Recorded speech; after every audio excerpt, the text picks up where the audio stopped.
بسم الله الرحمن الرحيم عن ابن عمر رضي الله تعالى عنهما قال قال رسول الله صلى الله تعالى عليه وسلم إن الله يدني المؤمن فيضع عليه كنفه ويستره رواہ البخاری۔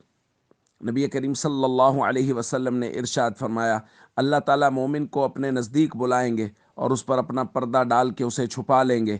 پھر اللہ رب العزت فرمائیں گے، اتعرف ذنب کذا، اتعرف ذنب کذا، کیا تمہیں یہ گناہ یاد ہے؟ کیا تمہیں یہ گناہ یاد ہے؟ فیقول نعم اے ربی، وہ کہے گا جی ہاں اے میرے رب۔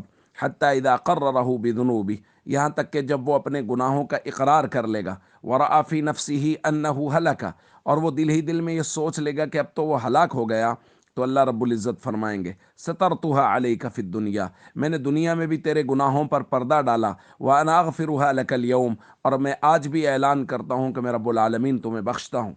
فیعطیٰ کتاب حسناتی، اور اس کی نیکیوں کی کتاب اسے عطا کر دی جائے گی اور برائیوں کی کتاب کو بند کر دیا جائے گا۔ وَأَمَّا الْكَافِرُ وَالْمُنَافِقُونَ، حضور نے فرمایا بہرحال کافر اور منافق ان کا معاملہ نہیں ہوگا، ان کو لوگوں کے سامنے بلایا جائے گا۔ فَيَقُولُ الْأَشْهَادُ هَؤُلَاءِ الَّذِينَ كَذَبُوا عَلَىٰ رَبِّهِمْ، اور اللہ کی طرف سے مقرر کردہ گواہ وہ کہیں گے کہ یہی وہ لوگ ہیں جو اپنے رب پہ طرح طرح کے جھوٹ باندھتے تھے۔ الا لعنت اللہ علی الظالمین، اور خبردار ظالم لوگوں پر اللہ کی لعنت ہوگی۔ دوستو، مومن بندوں پر اللہ کی مہربانیاں جس طرح دنیا میں ہیں، روز قیامت اس سے کئی گنا زیادہ ہوں گی، اور اللہ رب العزت مومنوں کے ساتھ پردے والا، رحمت اور فضل والا معاملہ فرمائیں گے۔ لیکن اس کے لیے شرط وہی ہے جو بارہا درخواست کی جا رہی ہے، ندامت، اپنے گناہوں کا احساس، اپنے گناہوں کا اقرار، اللہ سے معافی مانگنا۔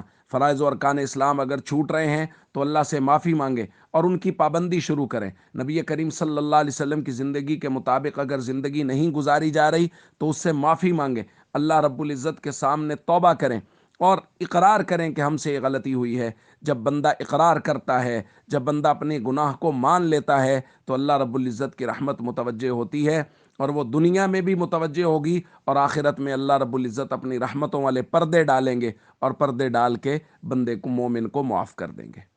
السلام علیکم ورحمۃ اللہ وبرکاتہ۔